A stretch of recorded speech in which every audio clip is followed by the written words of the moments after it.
Hello student, today we are going to discuss about the free body diagram in the shortcut FBD.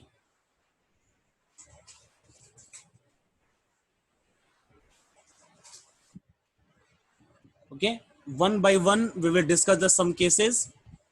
First case is motion of two bodies in contact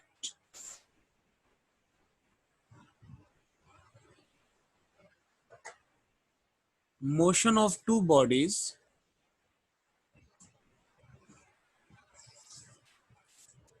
in contact and placed at horizontal table.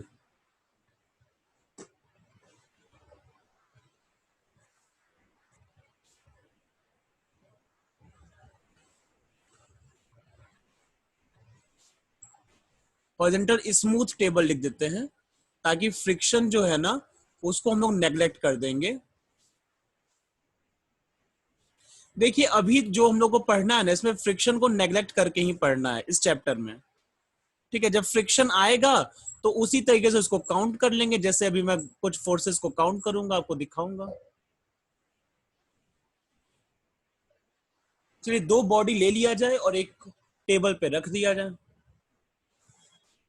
पकड़ लिए दो body, ये रहा, ये table है, sorry पहले table बना। अब इस पे दो बॉडी, एक बॉडी ये रख देते हैं और एक बॉडी ये रख देते हैं, दूसरे कलर से रख देते हैं इसको।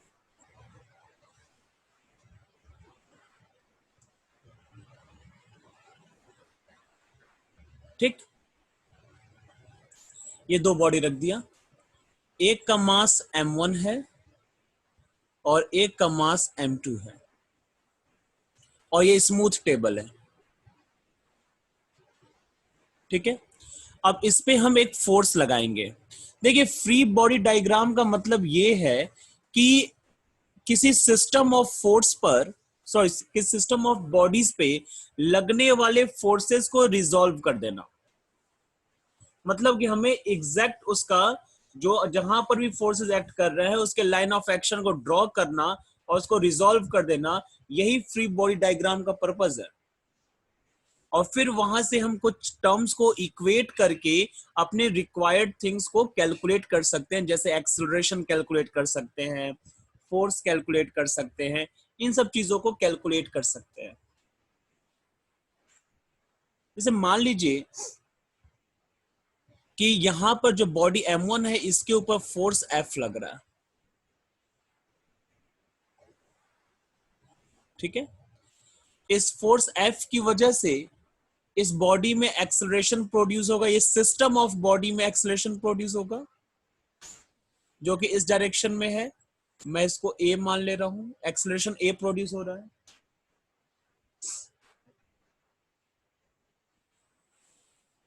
ठीक है,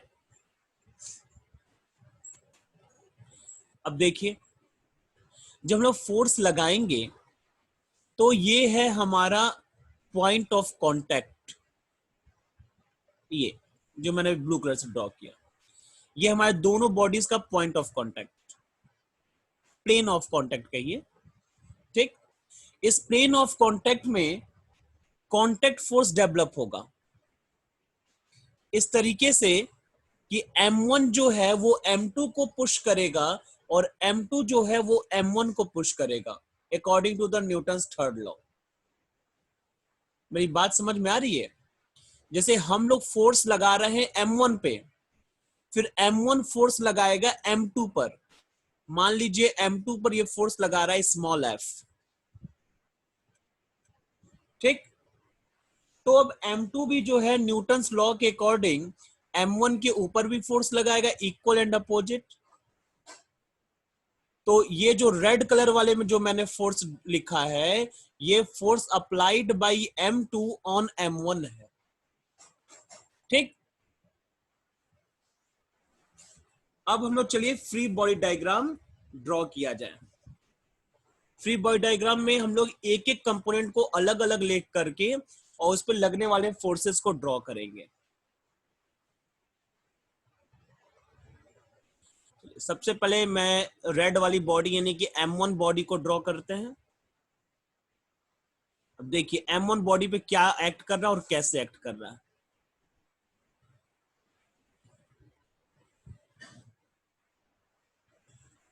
एक फोर्स F एक्ट कर रहा है जो हमने लगाया है, कह लीजिए एक्सटर्नल फोर्स। ठीक, मास इसका M1 है, एक्सेलरेशन प्रोड्यूस हो रहा है A, मैंने मेंशन किया है। अच्छा, सेम एक्सेलरेशन ही दोनों बॉडीज में प्रोड्यूस होगा, ठीक है, क्योंकि दोनों बॉडीज कांटेक्ट में है ना, तो वो सेम एक्सेलरेशन ही दोनों बॉडीज में प्रोड्यूस होगा। ठीक, साथ ही साथ या इसके ऊपर एक और फोर्स एक्ट कर रहा है M1 के ऊपर, स्मॉल f, ये वाला फोर्स। ठीक है, तो उसका डायरेक्शन किधर है, F के अपोजिट, इस तरीके से।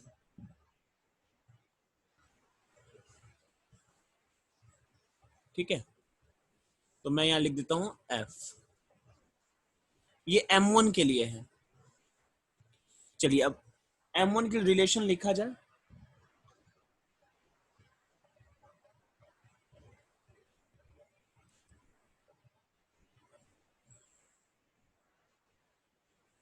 For body M1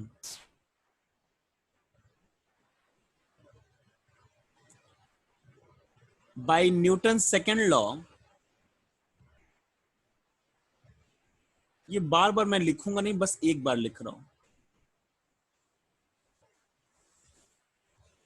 Newton second law क्या कहता है कि net force equal to mass into acceleration. तो बॉडी M1 पे नेट फोर्स कितना लग रहा है, forward force minus backward force, यही तो नेट फोर्स है, and equal to mass into acceleration. ये बात समझ में आ गई। तो लिखेंगे equation number 1। Now for body M2, अब M2 के लिए फ्री बॉडी डायग्राम ड्रॉ किया जाए।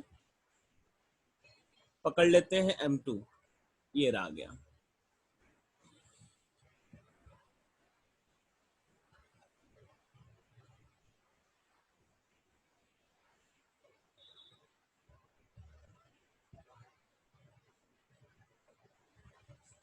ठीक है, ये हो गया M2 हमारा।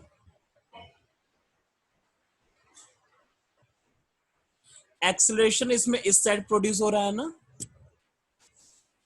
ए, और इसके ऊपर फोर्स किधर लग रहा है, कौन सा फोर्स लग रहा है, ये वाला फोर्स लग रहा है। ठीक है, फॉरवर्ड डायरेक्शन में है, तो फॉरवर्ड डायरेक्शन में फोर्स लगा देते हैं इसको।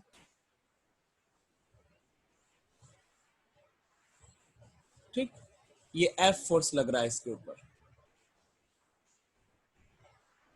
एक ही फोर्स लग रहा है इसमें, तो न्यूटन सेकेंड लॉ के according force is equal to mass into acceleration हो जाएगा सेकेंड बॉडी के लिए।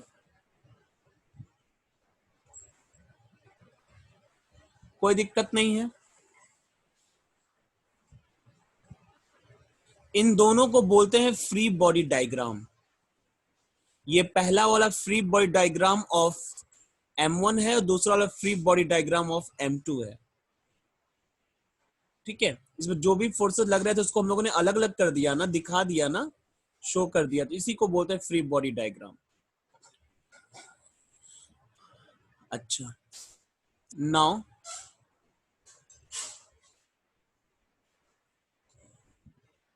Put equation 2 in 1। F की वैल्यू हम लोग 1 में पुट कर दिया जाए, क्या मिलेगा हम लोगों को, देखो तो मिलेगा F equal to minus M2A equal to M1A। M2A को उस साइड भेज दें तो कितना सुंदर रिलेशन मिल जाएगा, F equal to M1 plus M2, और A दोनों में कॉमन है तो इसको बाहर लिख देते हैं। ठीक है, तो ये फोर्स का हमें एक इक्वेशन मिल जाएगा। इसको इक्वेशन नंबर 3 लिख देते हैं। ठीक, और अगर आप चाहें तो यहां से एक्सेलरेशन भी कैलकुलेट कर सकते हैं, F upon m1 plus m2। तो ये भी एक तरीके का एक इक्वेशन मिल जाएगा जिससे कि हम लोग एक्सेलरेशन को भी कैलकुलेट कर सकते हैं। ठीक है, मैं इन दोनों को ही कंबाइनली इक्वेशन नंबर 3 बोल रहा हूं क्योंकि दोनों एक ही चीज है।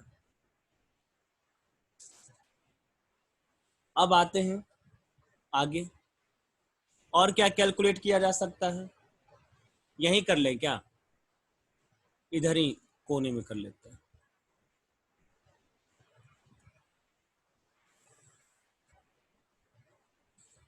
और देखिए क्या कैलकुलेट किया जा सकता है now, from equation 2 F calculate कर लिया, ए कैलकुलेट कर लिया, स्मॉल एफ भी कैलकुलेट कर लिया जाए, m2, और ए की जगह पे क्या पुट कर सकते हैं, एफ m1 प्लस m2।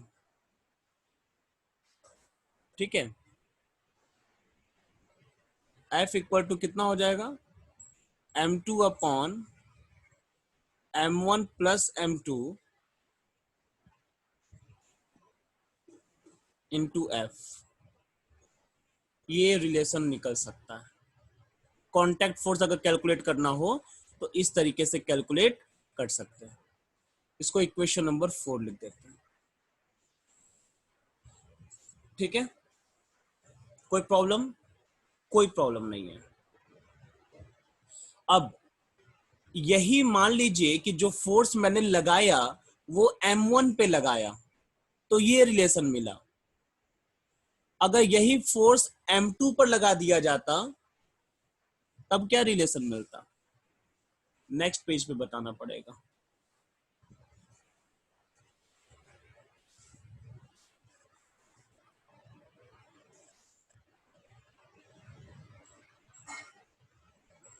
जैसे वही वाला फोर्स जो है वो m1 पे न लगा करके हम लोग m2 पर लगा देते, डायरेक्ट लिख देंगे इसको,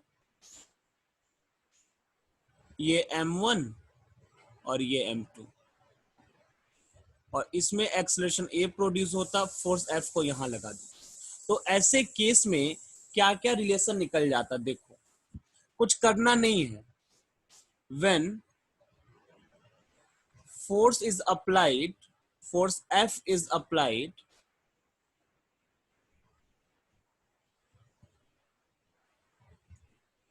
on M2, अगर M2 पे अप्लाई कर दिया जाए तो इंटरचेंज कर दीजिए M1 M2 को, देन इंटरचेंज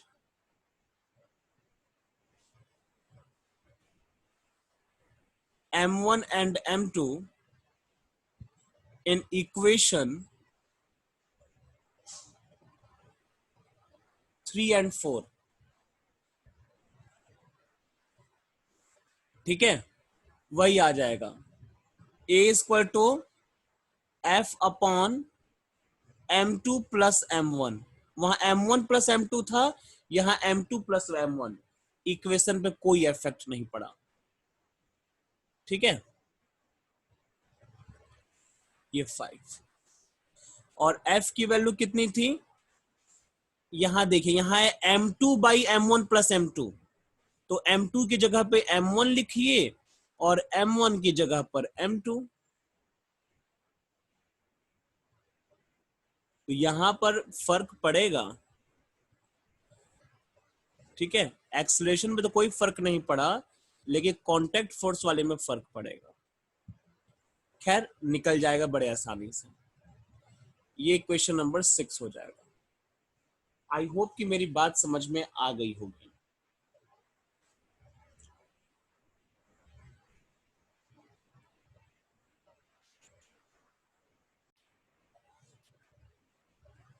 अब सेकेंड केस है, bodies connected by string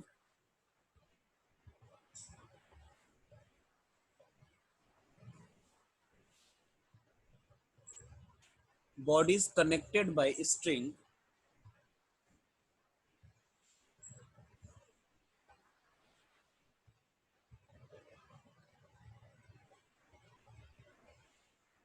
and placed on a horizontal table.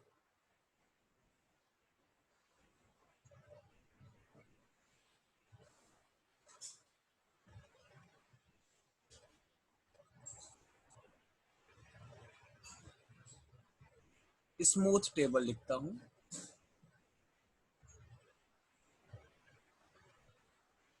ठीक, चलिए इसको बुरा भाग किया जाए।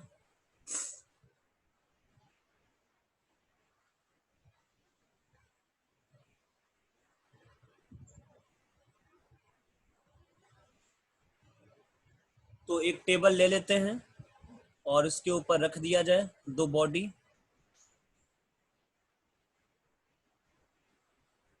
ये रहा टेबल हमारा। ठीक है, इसके ऊपर दो बॉडी रख देते हैं, एक ये और एक। इसका मास m1 लिख देते हैं और इसका मास m2 लिख देते हैं। थोड़ा सा इसको पास में लिख बनाना चाह रहे हैं, इतना। ठीक ठीक। अब इन दोनों बॉडीज को एक थ्रेड से कनेक्ट कर दिया जाए। इन दोनों बॉडीज को एक थ्रेड से कनेक्ट कर दिया जाए इस तरीके से। ठीक, और यहाँ पे जो फोर्स लगा रहे हैं हम, वो किसी एक बॉडी पे लगा रहे हैं। मान लीजिए हम m2 पर लगा रहे हैं, एक्सटर्नल फोर्स। समझना, थोड़ा सा कॉन्सेप्ट डेवलप करना पड़ेगा। जब हम लोग F जो फोर्स है वो m2 पर लगाएंगे, तो ये जो स्ट्रिंग है बीच में, इसमें टेंशन क्रिएट होगा और उस टेंशन की वजह से जो m1 है ये भी आगे की तरफ आएगा। ठीक है, जैसे ट्रेन का डब्बा एक दूसरे चलता रहता है, उसमें थ्रेड तो नहीं लगता ना, लेकिन खेलते होते रहोगे तो उसमें बना सकते हो। तो यहाँ पे टेंशन किस तरीके से प्रोड्यूस होगा, देखिए m2 जो है वो और m1 जो है, उस थ्रेड में टेंशन इस तरीके से प्रोड्यूस होगा, इस तरीके से। ये T और T, टेंशन को मैंने T मान लिया है। ठीक है, m2 जो है वो m1 बॉक्स को खींचेगा और m1 जो है वो m2 बॉक्स को खींचेगा और इसी की वजह से टेंशन प्रोड्यूस हो जाएगा। ठीक है, और इस पूरे सिस्टम में जो एक्सेलरेशन है उसको मैं मान ले रहा हूं a। ठीक, अब एक एक करके सबको ड्रॉ किया जाए। ठीक है,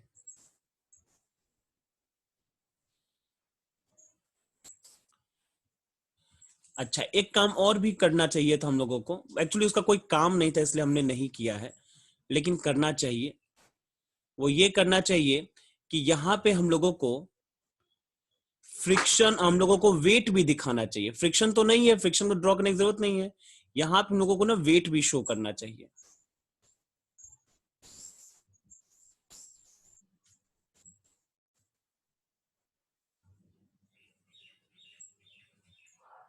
ठीक है, मैं शो कर देता हूं फटाक से।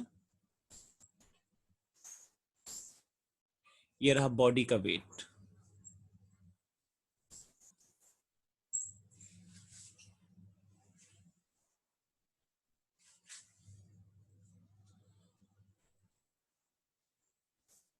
ये रहा इसका वेट।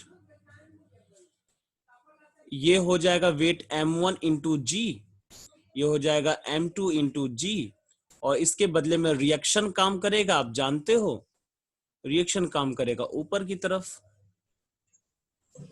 ठीक है, और रिएक्शन मान लेते हैं R है, और यही रिएक्शन यहां पर भी लग जाएगा। ये उसको R1 मान लेंगे, इसको R2 मान लेंगे, रिएक्शन को R1 और यहाँ पे R2। ठीक,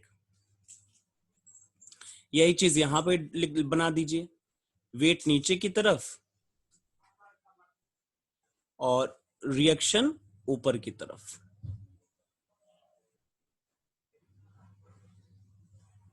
ठीक है, ये रिएक्शन R2 है और यहां पर रिएक्शन R1 है। अच्छा, तो अब होगा क्या? अब देखिए इस R1 R2 का होगा क्या? R1 R2 का कुछ नहीं होगा। R1 जो है बैलेंस होगा M1 G से, और R2 जो बैलेंस होगा वो होगा M2 G से। ठीक है, और कुछ नहीं होगा। इसको अलग से इक्वेशन नंबर ए लिख देता हूं, इक्वेशन नंबर ए। ठीक है, बस इतना ही और कुछ नहीं। इस काम को हम यहां पर भी इंट्रोड्यूस करना चाहते हैं, इसीलिए मैंने वहां बता दिया। एक फोर्स रह गया था, उसको रिजॉल्व करना हमारा कर्तव्य है, तो हमने कर दिया। यहां पर भी वेट काम करेगा, इसका नीचे की तरफ, और इसका भी वेट हमेशा डाउनवर्ड ही काम करता है। ठीक है, इसका वेट होगा M1G और इसका वेट होगा M2G। रिएक्शन ऊपर की तरफ होगा। मैं थोड़ा सा बड़ा ड्रॉ कर दे रहा हूं ताकि अच्छे से लिख पाएंगे। ठीक है, R1 और R2।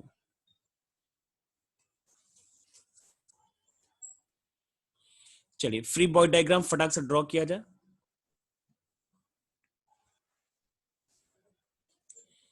यहां पर M1 M2 ड्रॉ कर लेंगे अलग अलग, जल्दी जल्दी। ये ब्लॉक M1 है, ये ब्लॉक M2 है। ठीक है,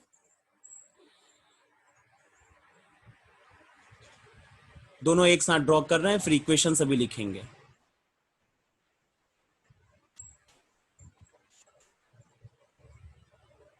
ठीक, M1 के ऊपर कितना फोर्स लग रहा है? T फोर्स लग रहा है, बस एक ही फोर्स लग रहा है। इसके ऊपर कितना लग रहा है? 2 फोर्स लग रहा है, एक इधर और एक इधर। ठीक, इसमें भी A एक्सेलरेशन प्रोड्यूस हो रहा है और इसमें भी A एक्सेलरेशन प्रोड्यूस हो रहा है। ये M2 बॉडी है, ये M1 है। रिएक्शन R1 हो जाएगा, रिएक्शन R2 हो जाएगा, यहाँ M1G हो जाएगा, यहाँ पे M2G हो जाएगा।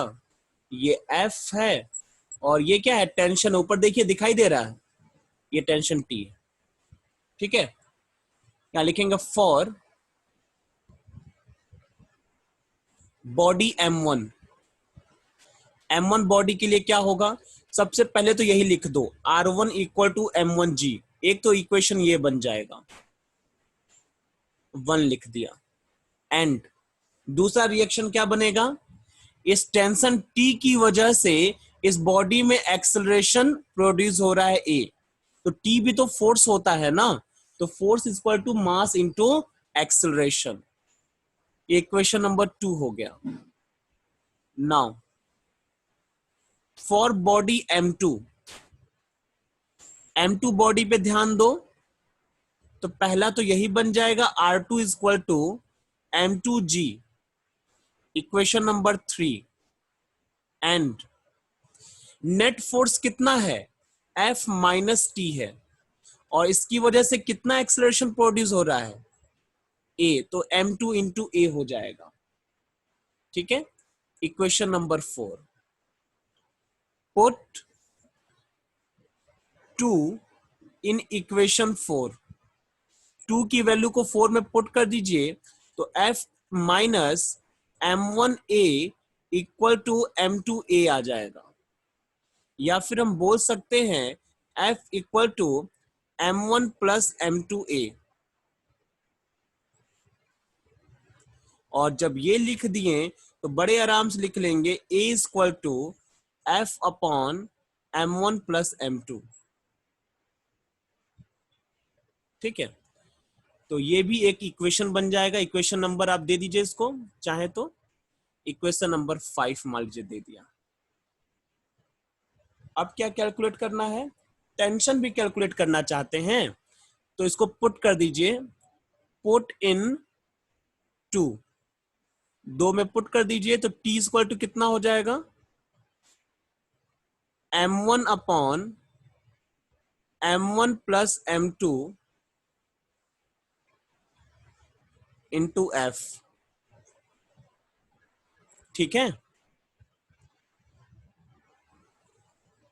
ये तो बहुत आसान सा था। टेंशन 6 लिख देते हैं। अब मैं एक टर्म नहीं बता रहा हूं कि अगर इस F फोर्स को M1 पे लगाए होते, अभी M2 पे लगाया है ना, तो क्या करते हैं, M1 M2 को इंटरचेंज कर लेते हैं या लिख देते हैं, बस आप उसको कर लीजिएगा। If F is applied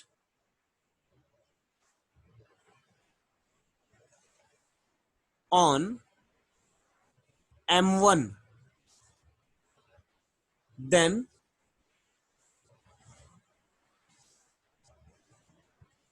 interchange M1 and M2 in equation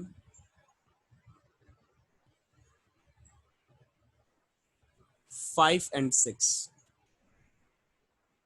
ठीक है, तो ये एक तरीके का ट्रिक है कि दूसरा वाला आप इस तरीके से समझ सकते हैं। ट्रिक क्या है, ऐसे दोबारा मन कर दोबारा सॉल्व कर लीजिए।